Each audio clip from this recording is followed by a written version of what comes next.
અરે ઓ સાહેબ, અર્થશાસ્ત્ર અંદર એક પ્રશ્ન શીખ્યો છે સાહેબ, ચેપ્ટર નંબર 2 છે, એનામાંથી કદાચ સાહેબ 5 ગુણનો પ્રશ્ન આવે ને સાહેબ, તો અમે કેમ તૈયારી કરી સાહેબ? આ એક પ્રશ્ન અમને સમજ્યો છે, કારણ કે તમે ઉત્પાદનના સાધનો તમને સાવ સરળ સમજાઈ ગયું છે, પણ સાહેબ આ એક હજી સંપત્તિ વાળો લઈ લઈએ તો ચાલો વિદ્યાર્થી મિત્રો, આપણે સંપત્તિ વાળો પ્રશ્ન લઈએ છીએ કે અર્થશાસ્ત્રની અંદર ધોરણ 11 માં સંપત્તિ એટલે કે વેલ્થ એટલે શું, એના લક્ષણો અંગે સમજૂતી લઈએ છીએ. તો વિદ્યાર્થી મિત્રો, આ ચેપ્ટરના જે પ્રશ્નો છે એનામાં આ પ્રશ્ન બહુ જ મસ્ત મજાનો અને ઇન્ટરેસ્ટિંગ ક્વેશ્ચન છે, કારણ કે તમારા પાસે સંપત્તિ રહેલી છે એ ખબર કેમ પડશે?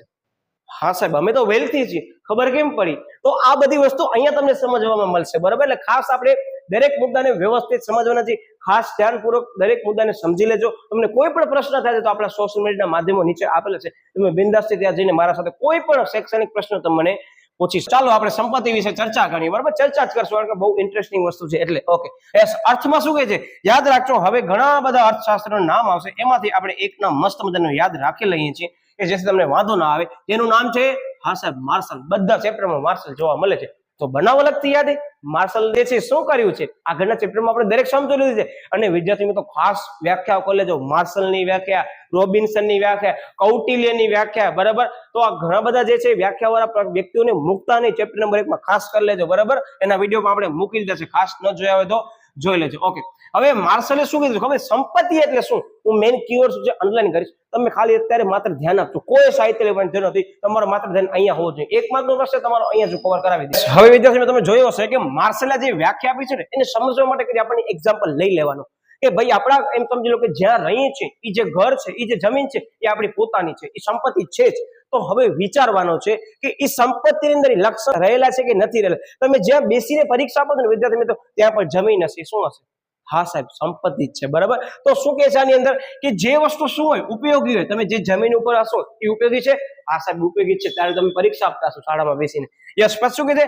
અછતવાળી છે. હા સાહેબ, જમીન જે છે એનો વિસ્તાર કેવો છે સાહેબ? લિમિટેડ છે, બરાબર? કે જે આ બધી વસ્તુ છે કેવી છે સાહેબ? અછતવાળી છે, લિમિટેડ છે, બરાબર? ઓકે, પછી વિનિમય પાત્ર છે. હા સાહેબ, જમીન વિનિમય થઈ શકે. વિનિમય મતલબ એક્સચેન્જ થઈ શકે છે કે નથી થઈ શકતી? Yes, okay. પછી જેના પર વ્યક્તિગત શું છે?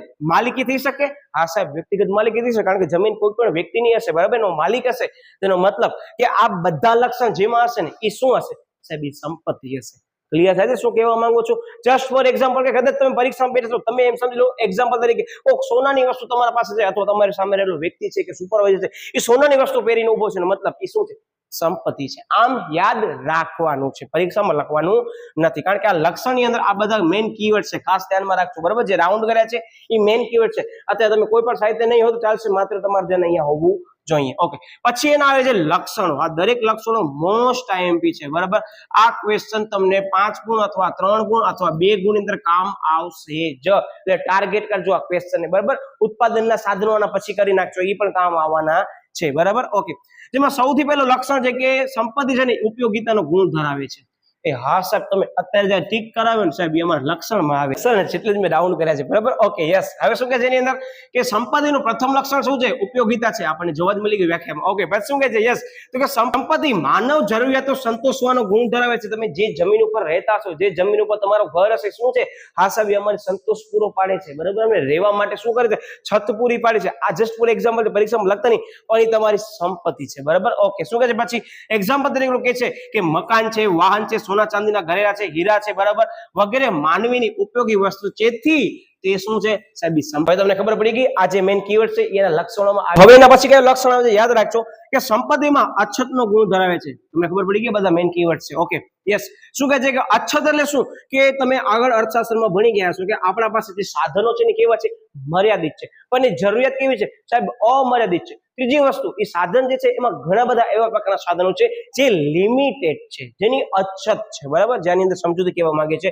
યસ, શું કહે છે કે અમુક વસ્તુ એવી સર્વસુલભ વસ્તુઓ જે છે એ ઉપયોગી હોવા છતાં સંપત્તિ નથી. હવે સર્વસુલભ એટલે શું? તો કે જેનો અખૂટ પ્રમાણમાં તમે ઉપયોગ કરી શકો છો. જસ્ટ ફોર એક્ઝામ્પલ, કે સૂર્યપ્રકાશ છે કેવું છે સાહેબ? એ અખૂટ છે, ક્યારે પણ પૂર્ણ થઈ જવાનો નથી. તો આવી બધી વસ્તુ શું? તો કે આવી બધી વસ્તુ ઉપયોગી હોવા છતાં પણ એ સંપત્તિમાં આવતી નથી. કોઈ એમ કે છે કે સૂર્યપ્રકાશમાંથી જે કિરણ આવે છે મારી માલિકીના છે?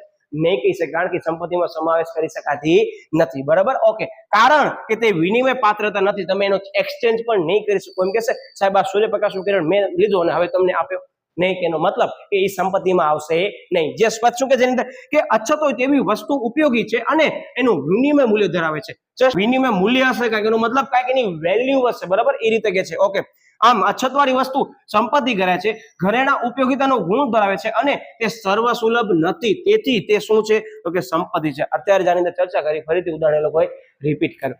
એનો મતલબ કે એવી વસ્તુ કે જે અછત ધરાવતા હોય, એની એની વેલ્યુ હોય, એની કિંમત હોય, બરાબર, સર્વસુલભ નથી, બરાબર, લિમિટેડ છે, મર્યાદિત છે, તો વિદ્યાર્થી મિત્રો એને સંપત્તિ તરીકે ઓળખવામાં આવે છે. એટલે જ કહે છે કે અછતનો ગુણ ધરાવે છે. યસ. એના પછીનો મુદ્દો શું કહે છે તો કે યસ, સંપત્તિ જે છે ને એ ભૌતિક અને બાહ્ય સ્વરૂપ ધરાવે. ભૌતિક એટલે શું કે આ પેન છે ને શું કરી શકું સાહેબ, ટચ કરી શકે, જેનો મતલબ કેવી ટચ કરી શકાય, એનો મતલબ ભૌતિક છે. અભૌતિક એટલે શું સાહેબ, લાઈટ જે છે એ આપણને પ્રકાશ આપે છે, દેખાય છે, પણ ટચ કરી શકશો પ્રકાશને? ના સાહેબ, પ્રકાશને ટચ ન કરી શકાય, બરાબર. એનો મતલબ એ કેવી છે, અભૌતિક છે. પણ સંપત્તિ કેવી છે સાહેબ, ભૌતિક છે. એનો મતલબ શું કહે છે કે વ્યક્તિની વિચાર શક્તિ આંતરિક ગુણ ધરાવે છે, જેનો વિનિમય થઈ શકતો નથી. મારી જે વિચાર શક્તિ છે અત્યારે તમને હું આપી શકીશ? ના સાહેબ, તમે નહીં આપી શકશો. મારા પાસે જે જ્ઞાન હશે હું તમને પીરસી શકીશ, પણ મારો જ્ઞાન કાઢીને તમને નહીં આપી શકું, બરાબર. એનો મતલબ એનો વિનિમય થઈ શકતો નથી, તો એ સંપત્તિમાં આવે? ના સાહેબ, ન જ આવે ને. એટલે કે જવાની, તેથી તે શું છે, સંપત્તિ નથી. પછી શું કહે છે કે સંપત્તિ ભૌતિક બાહ્ય રૂપ ધરાવતી હોવી જોઈએ. એનો મતલબ એ જમીન જે છે એ શું છે સાહેબ, જે ભૌતિક વસ્તુ છે, એનો વિનિમય થઈ શકે છે, બરાબર. એનો મતલબ કે આપણે એક જગ્યાએ એનો શું કહે સાહેબ, ટ્રાન્સફર કરી શકશું, એક વ્યક્તિ બીજી વ્યક્તિને વેચી શકે છે, બરાબર, જમીનને. તો આવી રીતે વિદ્યાર્થી મિત્રો સંપત્તિ છે કેવી હોવી જોઈએ, ભૌતિક હોવી જોઈએ, બરાબર. ઓકે, પછી ચોથો પોઈન્ટ આવે, સંપત્તિ જે છે શું છે સાહેબ, વિનિમયનો ગુણ ધરાવે છે. તો વિનિમય એટલે શું, અત્યારે આપણે ચર્ચા કરી, એક્સચેન્જ કરી શકીએ જેને આપણે, બરાબર. તો શું કે છે એની અંદર કે સંપત્તિ જે છે એની અંદર જો વસ્તુ ઉપયોગી હોય, ભૌતિક સ્વરૂપ ધરાવતી હોય, પરંતુ વિનિમય ન હોય, તો વિદ્યાર્થી મિત્રો તે સંપત્તિ નથી. રિપીટ કરી દો, શું કે છે કે વસ્તુ છે એ ઉપયોગી છે સાહેબ, હા, ભૌતિક સ્વરૂપ પણ ધરાવે છે, પણ એનો વિનિમય ન થઈ શકતો હોય તો સંપત્તિમાં આવે? ના સાહેબ, ન આવે. વ્યાખ્યામાં જેવું માર્શલે કહી દીધું છે, એનો મતલબ કે એ જ છે આની અંદર કે સંપત્તિનું અગત્યનું લક્ષણ શું છે, વિનિમય ક્ષમતા છે. આ 1 માર્કનો પ્રશ્ન અલગથી તમે નોટ ડાઉન કરી દો કે આપણા વિડીયોની અંદર 1 માર્કનો પ્રશ્ન પણ આપણે અહીંયા જ કરી નાખશું, કે જેમાં શું કહે છે કે સંપત્તિ જે છે કેવો છે, વિનિમય જે છે અગત્યનું લક્ષણ છે સંપત્તિમાં. આ યાદ રાખજો, આપણે અહીંયા જ 1 માર્કનો પ્રશ્ન કરી લેવો છે.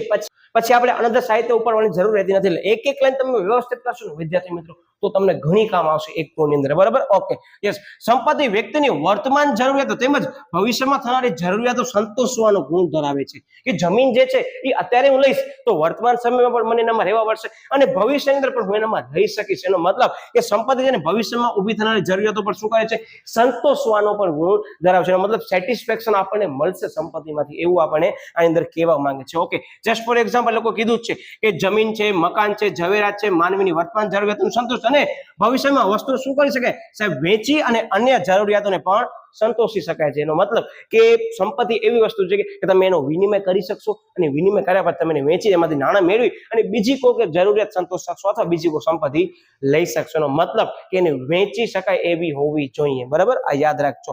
ઓકે, પછી શું કહે, સંપત્તિ ટકાઉપણાનો ગુણ ધરાવે. ટકાઉપણા મતલબ જો આપણે સમજીએ ધ્યાનપૂર્વક, આમ તો બહુ જ અગત્યનો કહી શકાય સમજવાની દ્રષ્ટિએ. શું કહે છે કે જે વસ્તુ ઉપયોગી હોય, જેના જથ્થાને લાંબા સમય સુધી રાખી શકાતો નથી, તે સંપત્તિ નથી. જસ્ટ ફોર એક્ઝામ્પલ, નાશવંત વસ્તુ આપણે લાંબા સમય સુધી રાખી શકશું? ના સાહેબ, એને લાંબા સમય સુધી નહીં રાખી શકીએ સાહેબ. નાશવંત વસ્તુ એટલે શું, જસ્ટ ફોર એક્ઝામ્પલ કે દૂધ છે, એને અમુક લિમિટ સુધી તમે એને સાચવી શકશો, પછી તમે એને સાચવી શકશો નહીં, તો એ સંપત્તિમાં આવશે નહીં. આવી રીતે લોકો કહેવા માંગે છે. એ લોકો ઘણા બધા એક્ઝામ્પલ છે કે ખેત ઉત્પાદન છે, પછી શ્રમિકોનો શ્રમ છે. આમ સંપત્તિ જે છે એના અંદર ટકાઉપણાનો ગુણ હોવો જરૂરી છે. જો કે ટેકનોલોજીના ઉપયોગથી આ વસ્તુને લાંબા સમય સુધી આપણે ઉપયોગી રાખી શકીએ તો તે સંપત્તિ બને છે. લાંબા સમય સુધી ટેકનોલોજીનો ઉપયોગ કરી તમે એનો સંગ્રહ કરી શકો છો તો એ સંપત્તિ બનશે. પણ ક્યાં સુધી સાહેબ, જ્યાં સુધી એનો સંગ્રહ કરી શકશું ત્યાં સુધી, બરાબર. ઓકે, જેમ કે કોલ્ડ સ્ટોરેજ છે, એમાં મૂકેલી વસ્તુ લાંબો સમય સુધી ટકી રહે છે. જે પછી જમીન છે, મકાન છે, ઝવેરાત છે વગેરે સંપત્તિ છે, કારણ કે તે વર્ષો સુધી ટકી રહે છે. એનો મતલબ હવે તમે સમજી ગયા છો કે જે વસ્તુ લાંબા સમય સુધી ટકી રહે છે ને વિદ્યાર્થી મિત્રો, એને પણ સંપત્તિ કહેવાય. જમીન છે, મકાન છે, ઝવેરાત છે, સોનું છે, આવી બધી વસ્તુ વિદ્યાર્થી મિત્રો શેમાં આવશે સાહેબ, સંપત્તિમાં આવશે, બરાબર. એટલે આ બધી વસ્તુને ધ્યાનમાં રાખવાનું છે. તો વિદ્યાર્થી મિત્રો આઈ હોપ સો તમને આ વસ્તુ સમજાઈ ગઈ છે. આનો વિડીયો મેં એટલે મૂક્યો વિદ્યાર્થી મિત્રો કારણ કે ઘણાને લાગે ઈઝી છે, પણ જ્યારે પરીક્ષાની અંદર આપણે સાહેબ બેઠા હોય ને ત્યારે ક્યાંક અમને કન્ફ્યુઝન ક્રિએટ કરે. સાહેબ સંપત્તિ એટલે શું તેને ધ્યાનમાં લઈ આપણા વિડીયો મૂકે છે વિદ્યાર્થી મિત્રો. એટલે ખાસ આ ચેપ્ટર ની અંદર આવતા દરેક પ્રશ્ન જોઈ લેજો. આપણે આગળ અગાઉ મૂકી જ દીધો છે, પણ આ ચેપ્ટરને લગતો આ પ્રશ્ન માટે કરી મને એક વિદ્યાર્થીનો ડાઉટ આવ્યો હતો. એટલે આઈ હોપ સો વિદ્યાર્થીને હવે ડાઉટ ક્લિયર થઈ ગયો હશે, અને તમારો ડાઉટ ક્લિયર થઈ ગયો છે બિંદાસ તમે કોમેન્ટ કરી જણાવી શકો છો કે હા સાહેબ અમને હવે ખબર પડી ગઈ. મળે વળી પાછું નવા ટોપિક સાથે. ત્યાં સુધી બાય બાય.